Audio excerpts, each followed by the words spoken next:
Welcome to the Caregivers Lounge, where we dive into the laughter, love, and lessons of caregiving. Because let's be real, this journey is unpredictable. I'm Shaunte Newby, your host, and whether you're caring for aging parents deep in the caregiving trenches, just starting out, or simply curious about this world, you found the right place. Here, we share stories, swap insights, and remind each other that no one has to do this alone. So grab your favorite drink, get comfortable, and let's unwind together. And don't forget to hit subscribe and follow the Caregivers Lounge wherever you get your podcasts so you never miss an episode. Hey y'all, welcome back to the Caregivers Lounge. This is your corner in the calm of the chaos of caregiving.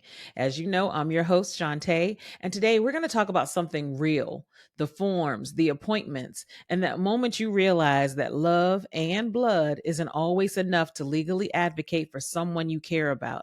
I thought this was the perfect topic to get into since the last episode or two. We may have been talking about doctor's appointments and so forth, so I thought this was a good way to lead into this one. But before we get into it, I just wanted to update you all. I know last week I shared how I took my dad to one of his appointments and I had the date all wrong. So we did end up having his appointment. It was correct. I got there on time and he met his new doctor. So all is well. So just wanted to let you know how that went. All right, so let's get into it. You ever walk into a doctor's office thinking you're ready to handle business, only to get that look? You're not authorized to be here. Yeah, I've seen that before. And let's talk about how to make sure that doesn't happen again. When I got started managing my dad at the level that I'm managing him now, I remember trying to sort through some medical stuff. And I remember making calls and I was struggling to get things done. I was frustrated because I had gone through that whole ordeal with my dad. And I'm thinking to myself, well, look, while I was in the hospital with him, it was so much easier for me to take over and get things done. And I imagine it was because I was with him. But I just remember trying to move things forward and take care of things for him. It was like, well, you're not authorized. You're not authorized. And I will say sometimes it helped that we had the same last name, so I didn't have to go through too many hoops. But I do remember some of the times where it's like I needed some sort of formal authorization or he needed to okay me getting the information. So we're going to talk about some things that maybe you already have these things, or maybe you need to get them in place, or at least think about getting them in place. Because if you don't, if you're not on paper, you're not in the room, no matter how much you care. These people won't tell you anything. They won't release anything to you. And how are you going to be effective and taking care of your loved one if you don't have the right authorizations and the right information? So I guess if I had to share some tips, I want to share 3 important documents that you should think about getting for your loved one. Right. So the first one is the medical power of attorney or a healthcare proxy. I think for me, it was a medical directive. And basically, this gives you legal permission to make medical decisions if your loved one can't. So it's if they can't make a decision. And we have that in place for my father now. I'm the one. We've even had an incident years ago when he was in the hospital, and I don't know if I was out of town. And my sister was like, nope, nobody can do anything until my sister gets here. And I remember that everyone was waiting on me to get there to decide what could be done for him or to him at the time. He's okay now, by the way, if you don't know. All right. So the next document, this one is a HIPAA authorization. And I believe you would have to get this with each of the loved one's providers. And essentially, this lets doctors and nurses share information with you, the caregiver. So even if you're not the decision maker, you can still know what's going on and you can help advise your loved one, help support them. I really think this is important because when you go, just think about when you go to get something done or something taken care of or something happens and all the information they're giving to you is so much. How nice would it be to have that second set of ears to help you understand? Because depending on what your diagnosis is or what you're going through, you may only hear half of what they're saying. The want, right? So it's a good idea to be able to have someone that can be in the room with you. So I imagine my loved ones sitting in the room by themselves trying to take in all that information. And it's just so nice that I'm able to take it in. And my father pretty much is like, you can tell him anything, but you need to tell Shaunte everything. That's what he says. So the third document, and this one would require an estate planning attorney, I believe, as well as the medical power of attorney. That's how we got ours done. But in this advance directive, or labeled as a living will, these outline your loved one's wishes. You don't want to wait until a crisis to start guessing what they've wanted. So it's a great opportunity to have a conversation, get a sense of understanding of what their wishes are. And here's the truth that nobody tells you: these documents don't mean you're taking over. It just means you're showing up prepared with their trust and your voice aligned.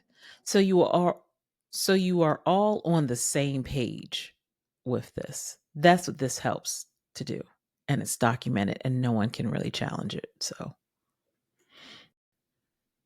all right, so now that we got those out of the way with documents, and I'm not sure if I mentioned it earlier, but it definitely is something that we as adults should think about for ourselves.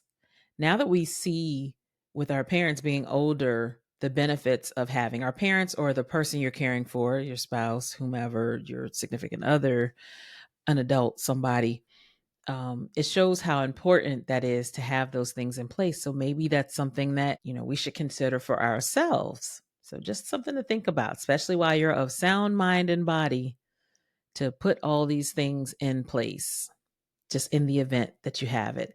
And I kind of think of it like insurance, right? I know we get annoyed with paying for insurance and don't use it, but it's better to have it and not need it than to need it and not have it. All right, so let's talk about those appointments that I shared a couple of examples with you about. So I am a big fan of my caregiver notebook. And I mentioned it in my book, Your Name is Joseph, a notebook that I started collecting notes and things that the doctor shared with me, his medications. And I have since migrated it all to OneNote. So something on the cloud, I can access it from my phone or from my iPad, but I walk in with my iPad or my phone and I start a new page, depending on what the appointment is. And something else that I did, I even took pictures of all my dad's cards, his identification cards, his credit cards, all of them. I have pictures of them, as well as his login information to different sites, or I added myself as an authorized user for his accounts, right?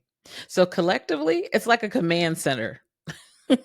Inside that notebook, I have his medication list, I have his insurance cards, doctor's contact information, questions that I want to ask, and even copies of those legal forms that I mentioned.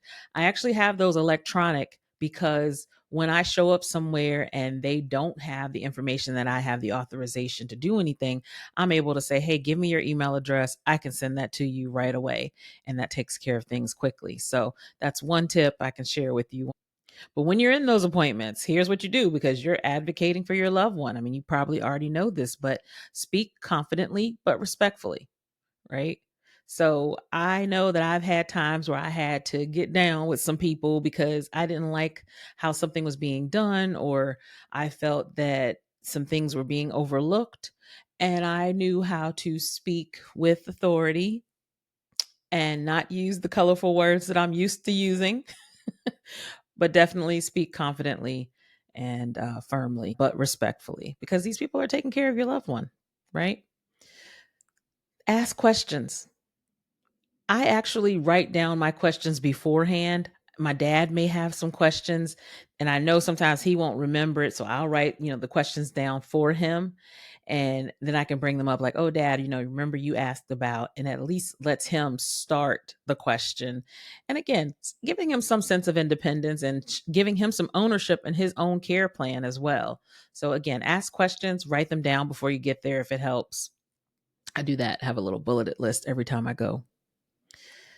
Now, one recommendation I saw somewhere was bringing snacks. And I know there are some appointments that have been pretty lengthy. So yeah, bring some snacks unless you're taking your loved one to get a colonoscopy. I won't do that anymore. And so, for all of you that are like, what is she talking about? Check episode 3 out if you don't know what I'm talking about, and you'll understand about why you shouldn't take snacks with you to your loved one's colonoscopy appointment. All right. So, now we talked about having the authorization to do things, speaking up for your loved one. I have to tell you, sometimes your loved one doesn't want to sign anything. And then the people around you, if you have siblings, sometimes they're thinking you're doing too much. And these are very hard conversations. But everyone needs to understand that you're not necessarily trying to take control. You're just trying to prevent chaos when things actually do get serious. So you can ask your loved one, if something happens, who do you trust to speak for you? Let's get that in writing now, not later. All right. Well, this is fun talking about this stuff. Well, I hope that you got something out of that, some tips, some helpful things for your journey and things that you have to do in caring for your loved one. So I leave you with this. Remember, being a caregiver doesn't mean you have all the answers. It just means that you're willing to ask the right questions and having some paperwork to back it up. You don't need a law degree. You just need a plan, a folder, electronic or hard, and a whole lot of compassion and some patience. You've got this.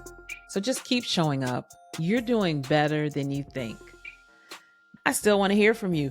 One thing I'm curious about is I have this podcast pushed out on multiple platforms. I would love for you to drop a comment or share or write it in the review. Where are you listening from? Are you listening through audio only on all the other platforms? Are you watching me on YouTube? Which is hilarious to me to think about what goes into being on video, because now I have to be conscious of what I'm wearing and did I have that on in the last episode? But if you do see me in the same outfit, it's probably because I recorded 2 or 3 episodes in the same day. Just giving me a pass. All right. Well, this is the Caregivers Lounge. I'm Shaunte. Until next time, see you.